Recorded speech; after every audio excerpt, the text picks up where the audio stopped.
절대 실패하지 않는 계획이 만전하네. 무계획이야, 무계획.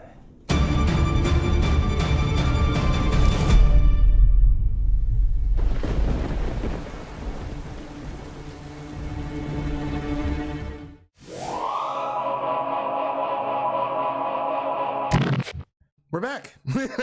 We're here, Hey. Devin. We're here. We're No mishaps. no mishaps. No mics dying on us this time. It's all right. But so as I mentioned before, we are going to be reviewing Parasite today. We both saw this over the weekend. We actually also saw The Lighthouse, but I don't know if we're going to be recording for that one. Well, I saw it. I don't know if you're going to like it or not. It is a very divisive film in general. But anyway, let's just get into our review of Parasite here.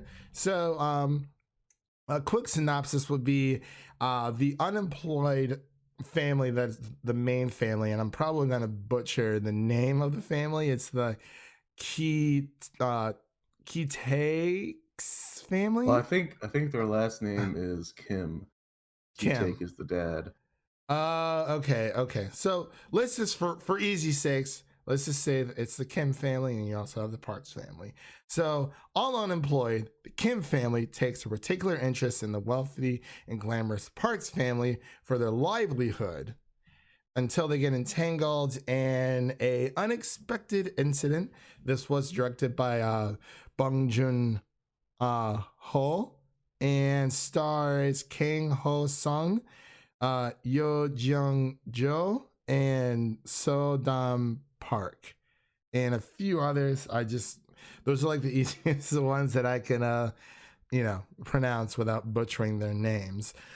But as I was saying before, before our previous recording got shut off, what were your initial thoughts about this, Devin? While seeing the trailer, like, did you have like high expectations, I guess, like from the word of mouth more than from the trailer in itself? Because this movie honestly came out of nowhere for me. Yeah, it's actually crazy that a movie like this even has this much of an impact. Like, it's just a South Korean movie that came over here and is just tearing everything apart and has reckless abandon for everything in its path. And all the hype that was building, all the people on Twitter that were talking about it for the past like few weeks. Literally everyone on Twitter has been talking about it. It's like, man, oh man. It was hard not to have some excitement build up after all the popular and good opinions people had. Yeah, that is true. And it's kind of hard not to go see a movie like that too, especially when everyone's, talking about it so much on Twitter in general. But I mean, right now it's sitting at a 99% on Rotten Tomato for the tomato meter, and then the audience score is sitting at a 93. Total count for verified ratings for audience score is up to 307, and the total count for the tomato meter, it's excuse me, 233 so far. So I think it's fair to say that this movie is doing very, very well. I had no clue what this movie was even about. I didn't even watch the trailer. Everyone's like, oh, I'm gonna go see Parasite. I'm like, you know what? I keep hearing about this, and I think when a film generates more popularity from a word of mouth on Twitter or honestly any social media, then I think it's gonna be a good seating, a good screening in general. But so let's just dive right into except for Aquaman. Yeah, except Aquaman had a lot of word of mouth. It did really well in China, and I was like, okay, like the Chinese market is huge, so it should do really well. Some people liked it. I feel like more people didn't like Aquaman than the people who actually liked it. I was like, I mean, we saw an early screening of it, and I was like, well, thank God for that, because I was not feeling that movie whatsoever. So even like looking at this poster for the movie, it just looks so crazy.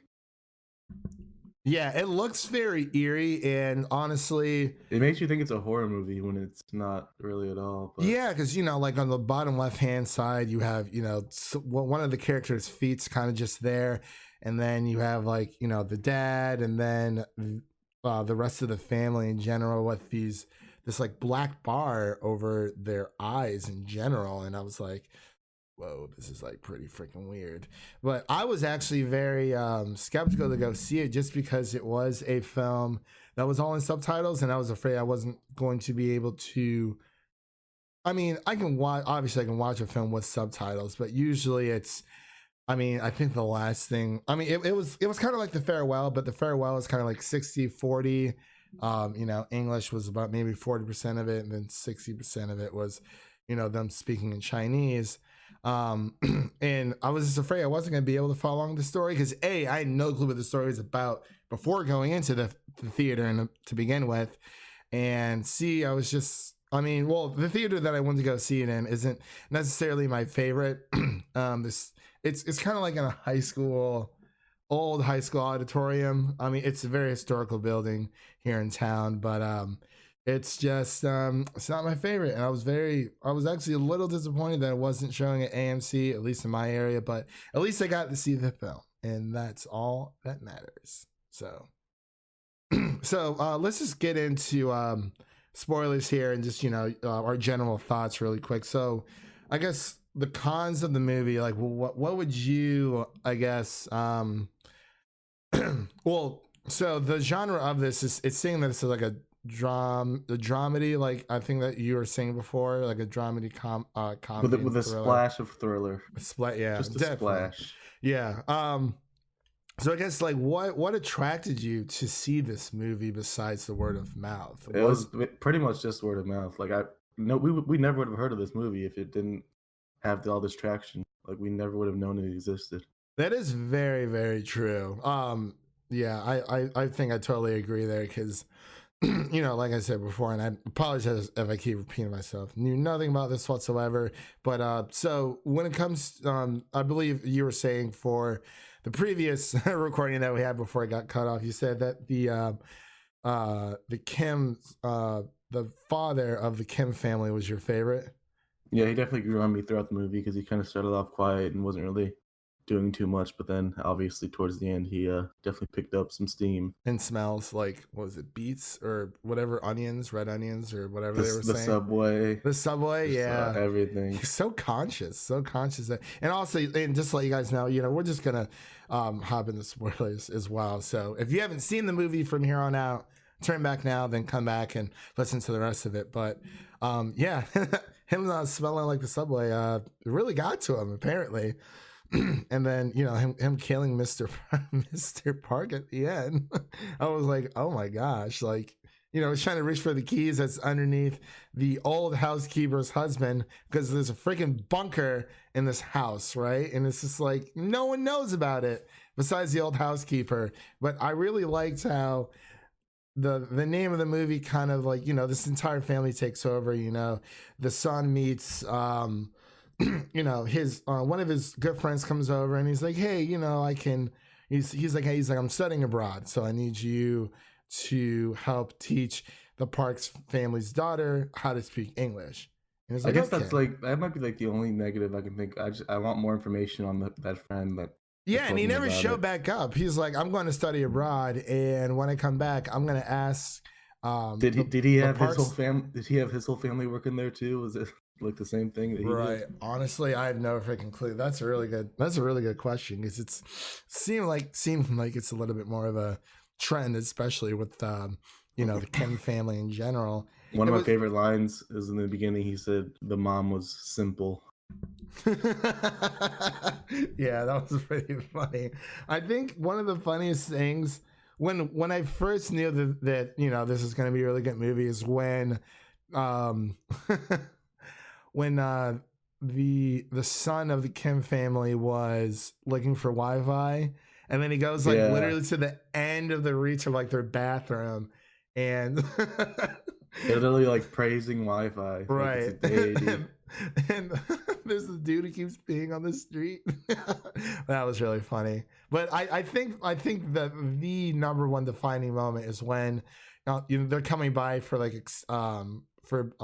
extermination for bugs, and their window is open, and then someone's like, close the window, and the dad's like, no, don't close it. like, you know, because they have all these like bugs and roaches and Stink stuff. bugs. Yeah, stink bugs. He's like, you know, it'll just pour into the house, and He's like I was free free extermination or something Yeah. like that. It's so funny, and I think with this being a Korean film, you know, with the subtitles, I think it does make it a little bit funnier because I don't know, it's just the humor in this was great. It never skipped a beat. I never felt and off. with the extermination scene too, it's kind of funny because it kind of like it kind of worked on them because they're like the parasites, so they kind of got them out of that house Yeah, and then into a different one. That's like yeah. how And extermination could work. so let me ask you a question. So if this movie was just on Netflix like Roma, would you have given it a watch, or would you have preferred to see it in a, you know, a theater with other people? I had a pretty interesting theater experience actually because Oh, right next to me there was a family who brought their, I want to say it was no more than 10-year-old child in the movie. yeah. This is And this is not a movie for 10-year. It is that was rated R, and I didn't that was know a it was rated mistake. R until later. Yeah, that's definitely. The whole second half of the movie, the mom was covering his eyes. Like, Well, I mean, yeah, like there's a lot of obviously like with the killing and whatnot towards the end, but even like the sexual references when yeah, that was Mr. weird. and Mrs. Kim were like pretty much just, you know, doing their business on the freaking couch while their son's outside playing cowboys and Indians, or he loves being you know, dressing up as an Indian in his teepee. I was like, that was like, yo, what? Was not expecting that whatsoever. But I mean, I don't know, man. There's so many funny parts. It's so much of the story. It's very, very grounded, and you know, the son brings in his, you know, his not his daughter. Wow, his sister. As soon as he brought in his sister, you could like see where it was going. You're like, oh, that's funny. He's Well, just gonna... yeah, it was funny, but like I didn't think that, you know, the sister was gonna bring in the father and the father's gonna bring in the mom. I thought it was just gonna be the brother and sister, and then I started obviously catching on. Was like, oh, okay, she's gonna bring in the dad because they're all clearly looking for work. They're like dirt poor and just she did that other driver dirty. That was wrong. she really did, dude. I was like, dude, I'm like, she's taking off her you know, her underwear. I'm like, what is going on? And she's like, oh, I planted a seed. And then the fact that she literally just Googled, what was it, art therapy for the prince's son. I Googled art therapy and just made up the rest. Oh my gosh, it was so funny. Like, I definitely think she was my favorite character, honestly. I think the daughter was of the Kim family. But yeah, I mean, honestly, they did the old they set her up too. They set her up having tuberculosis. Oh my god. That was crazy. Literally, they just shaved off like the fuzz of a peach and just like kind of sprinkled it on her back side so that she'll get this any allergic reaction because, you know, whatever. Like, I guess I mean, clearly she was very allergic to peaches. Even when they're fighting over the phone. Yeah, he like rubs it all. She rubs it all over her face. She runs to the kitchen and she just takes a whole entire bag of peaches and just like shoves it in her face. That's quite the weapon. I was like, oh my gosh, that was fantastic. Oh my gosh. So, are there any cons that you wanted to, you know, get into? I know we've been talking a lot about, you know, how much we like the movie and whatnot, but was there anything else? I mentioned the only one I could really think of was not getting more information on the friend that came in the beginning. Yeah, I definitely would have to agree with that. I don't think the pacing was off. Besides that con,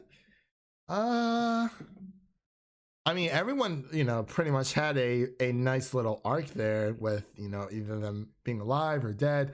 I seriously thought that the Kim's son was dead, because I mean, that dude literally came up out of the freaking basement, hit him with that rock twice. That second one, I was like, oh no! Literally, I was like, oh man, like it just fell apart, and you know, it's. I mean, I guess they kind of found out, you know, that the Parks family kind of found out that, they're the Kims were all family in general, because even when the Parks the son was saying that they all smell like each other, and they're like, oh crap, we all use the same soap. But I mean, honestly, I feel like, especially in their neighborhood, honestly, like, I feel like a lot of people just use the same kind of soap anyway. Like, if you just walk down the street and ask any guy, like, yo, what kind of deodorant do you use? Like, I would say, like, 9 times out of 10, they would probably say, like, Degree for men. Yeah. Like, honestly, but anyway. Don't use Old Spice. Yeah, don't use Old Spice. No. Don't use it at all. I had a little bit of issue with it last year, and I stopped using it because I noticed, for those of you really quick, there's Old Spice is being sued for like $5 million or something like that, because it's leaving a lot of burn marks or rashes underneath, men's underpits or underarms, whatever you want to call them in general. But yeah, don't use Old Spice. If you do, go buy yourself some new deodorant there. But was there anything else? I guess one other con I could think of is, it was pretty weird that Kevin, the son, was like making out with the Park daughter because she was underage. Yeah, that is very true. Because it was funny, because his friend said the same thing he did. He was like, as soon as she graduates from high school, as soon as she goes to university, I'm going to ask her to be my girlfriend. Literally the same exact thing. Yeah. But it's like, all right, she's 17, but I didn't know how old Kevin was in general. They just say he's college age. Yeah, so. And I knew that he was putting off college or didn't really want to go. I think, oh my gosh, really, really quick, another funny part or a really good part of the movie, when Jessica was forging the university letter in general. Yeah, everyone was like so impressed. He's like, why don't you do this for a living? Why don't you actually go to college? He's like, shut up. But man, I'm trying to think what else. They didn't want to go over too much here, but I guess, did you want to just go right into scoring? Got any positives? Any positives for me in general? Yeah, we went over like the negatives. Oh, so we go into the stuff we liked. Oh yeah, we can do that. I'm sorry, I thought that I'm just like rambling on here. I actually really liked the ending in general, where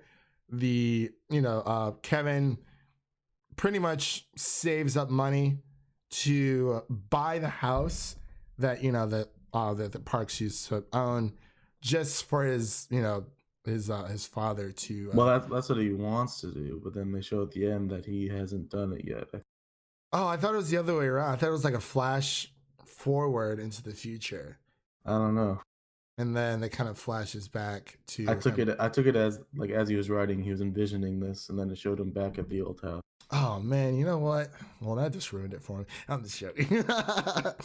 Because I thought it was more of a, they're showing what happens in the future as he's like writing to his father in the past for the the Morse code underneath the steps, which was really freaking freaky. Honestly, that was heartbreaking that he had to do it every day, just hoping his son would see it. Yeah, like everyone's like, he just disappeared into thin air. I was like, oh no, he is in that bunker, and it's like, how do you survive down there?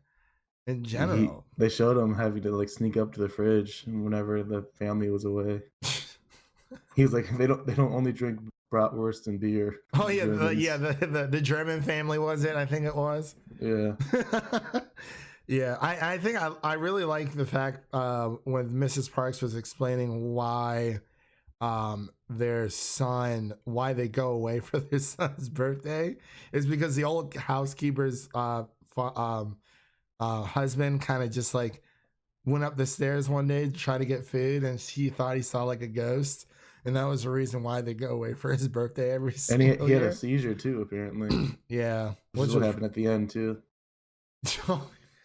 See, at first I thought he just passed out, like, oh my god, like this guy literally just came up and just with a knife and blood all over just started stabbing people like out of nowhere. But like that can happen anywhere. He did look like a ghost. He really did. And it's like, yo, where did this dude just come from? And then, Mr. Kim kind of just had his breaking point with, his new boss, even though, I mean, I was kind of confused. I'm like, okay, so did you kill him because he said that you smelled bad? Or was it something more? Because it seemed like something It was definitely something more. yeah. And the way I see it, it was kind of like they were setting up the undertones for class being an issue in this world, obviously. That is very true. Yeah, Because because he kept explaining how like the people that were like them smelled all the same and smelled terrible. He's just like looking down on people that are less fortunate than him, and yeah, especially when they were all hiding under the table, they kept talking about how bad he smells, and the dad was just kind of like oh my god, that he was was taking funny. it so hard. He like it was just hard for him to hear.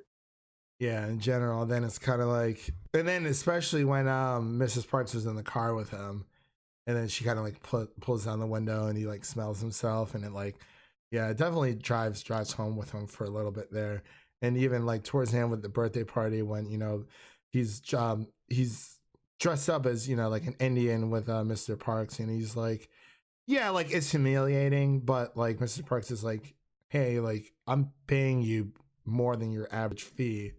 He's like, just think of this as work, whatever, whatever. And I think that was kind of like They just aren't viewed as humans. yeah, in general. Because I And mean, then literally, they didn't know how to cook or clean. Like even when they came back from the camping trip. And yeah, what was the food that she asked her to make? she asked for ramen, but she said ramden.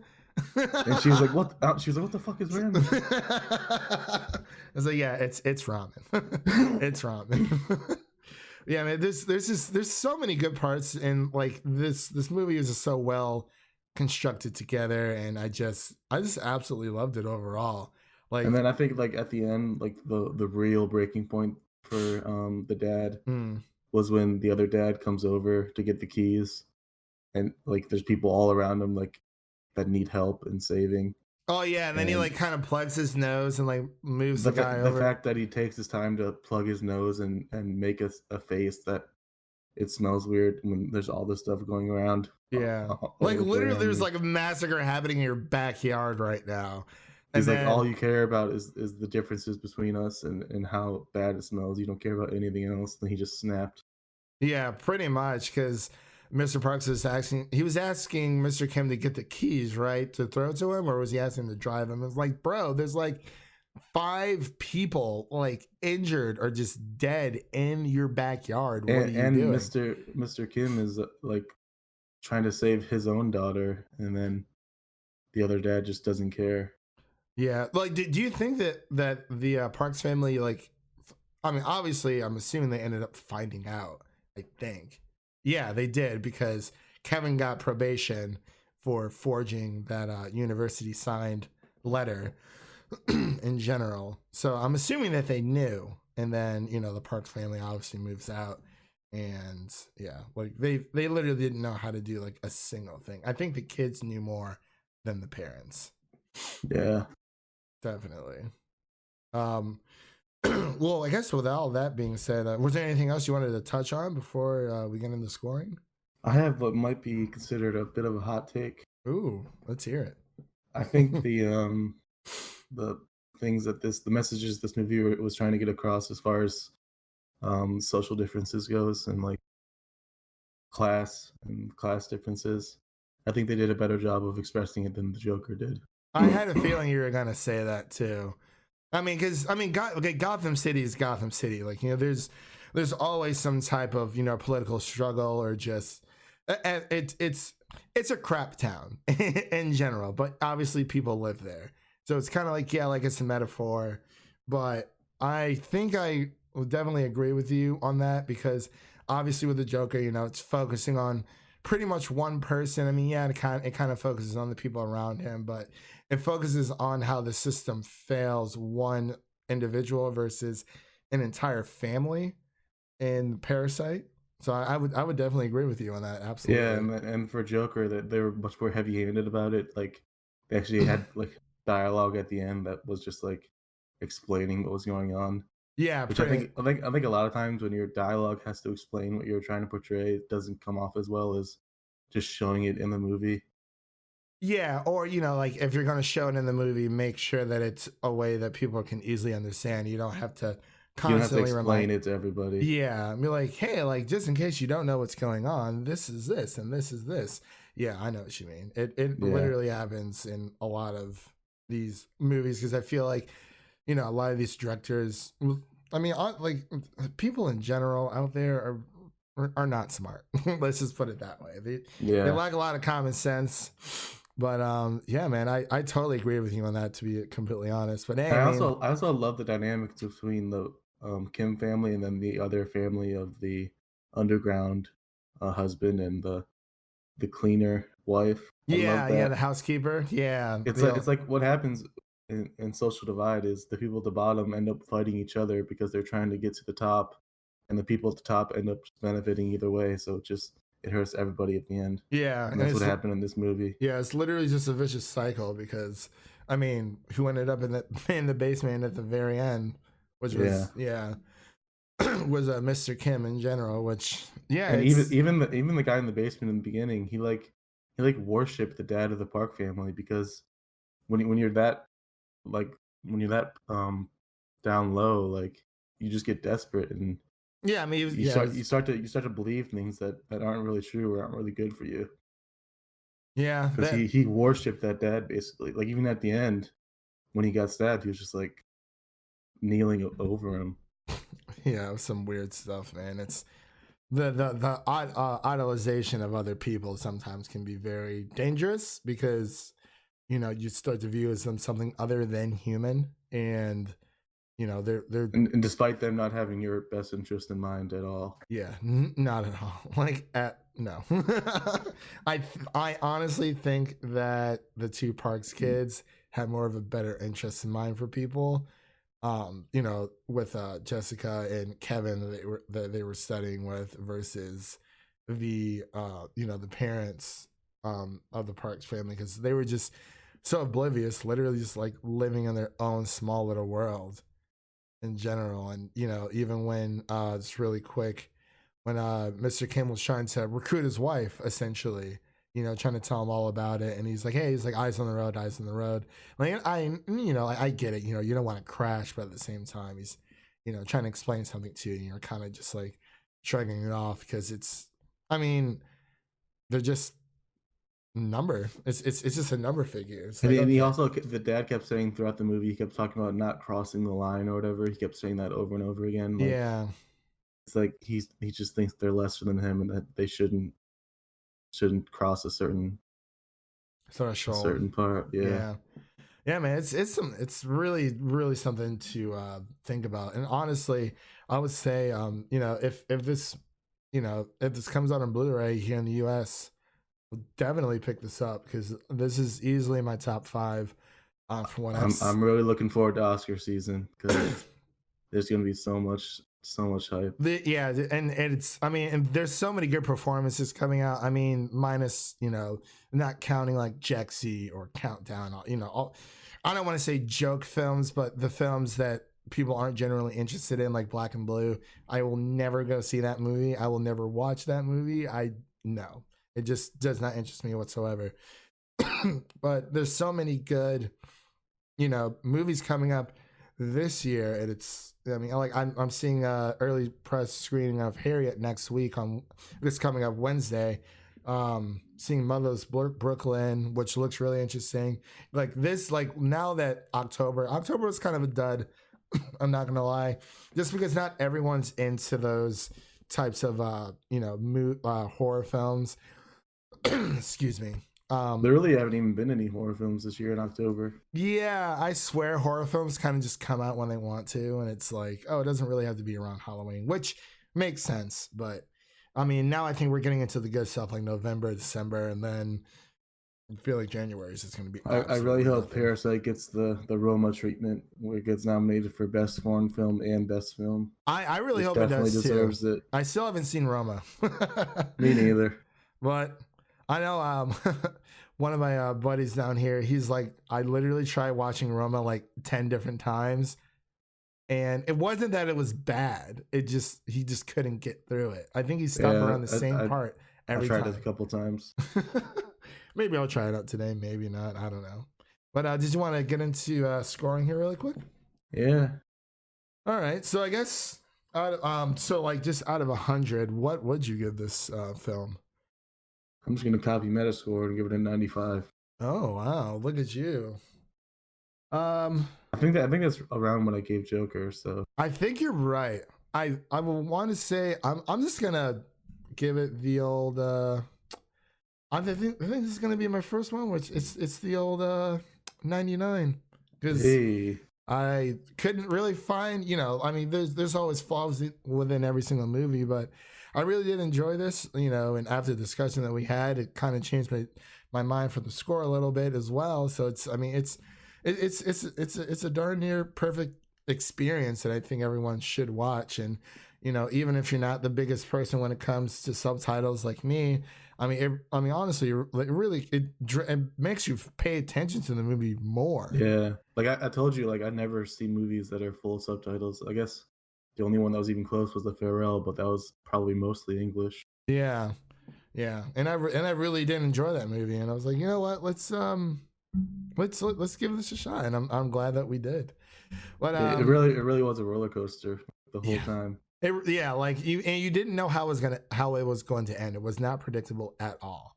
It wasn't just like a romantic comedy kind of like, oh, I'm like, only a few people find out at the beginning and then everyone knows at the end, and then it's like, okay, what the worst thing is that could happen is that they get fired. And it's like, okay, that's not much of a repercussion. No, there was definitely more of a repercussion here. Yeah, I actually really like the Tarantino comparison you made as far as the ending goes, because that really is how he usually does it with his endings. Yeah, it was. Because everything just comes to a halt and stuff gets crazy. You're going to go see Once Upon a Time in Hollywood again for those extra 10 minutes? 10 minutes. 10 minutes. We are out. Yeah, I think I'm just going to wait for it to come on Blu-ray. I really don't know why they didn't just say, hey, here's the extended edition. And Endgame really started a bad trend with that one. Yeah, they really did. Actually, no, it was even before Endgame. A Star is Born. It came back out in theaters. They're like, oh, come back out and see it for an extra 10 minutes. Like, some people might, and I get why Avengers did it because they wanted to really, really be Avatar. But, I mean, come on, people. That's just... I just hope they don't keep doing it because it's annoying. I agree. Like, I have Spider-Man Far From Home, and I'm like searching through the menu to see if I can find this extra scene. I'm like, why didn't they just add it into the Blu-ray? Like, oh, do you want to watch the theatrical version or the extended version that has a little bit more tacked on? It's like, that's so much better and so much easier, and not a waste of everyone's time, because it's like Once Upon a Time in Hollywood. Like, you really, unless you've only seen it like once, you really think people are going to go back for sit down for 3 hours just to see another extra 10 minutes of stuff? I mean, there's that Alita guy who saw Alita for 100 times. That was maddening and just insane in general. My God. But yeah, I guess this is our first successful Film Optics podcast. Also, our first like real foreign film. Yeah, because we didn't review The Farewell, and we did not review Roma either. So yay on us. We're so I feel cultured. so cultured. Yeah. Right. I'm just gonna go buy some Rosetta Stone, start learning some Korean, and he's like, you know what? I'm gonna watch this movie with the subtitles off. Yeah. So I can really learn.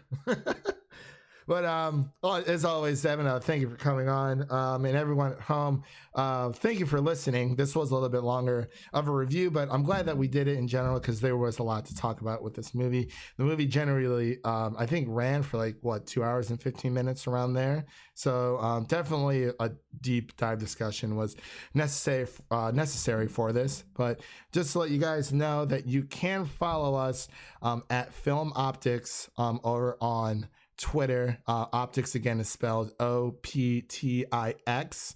And you can also listen to this recording or this podcast in general on Google Play, Apple Podcasts, Spotify, Anchor as well, and the whole 9 yards, Stitcher, you name it. Pretty much on every popular, we're on every popular platform as of right now.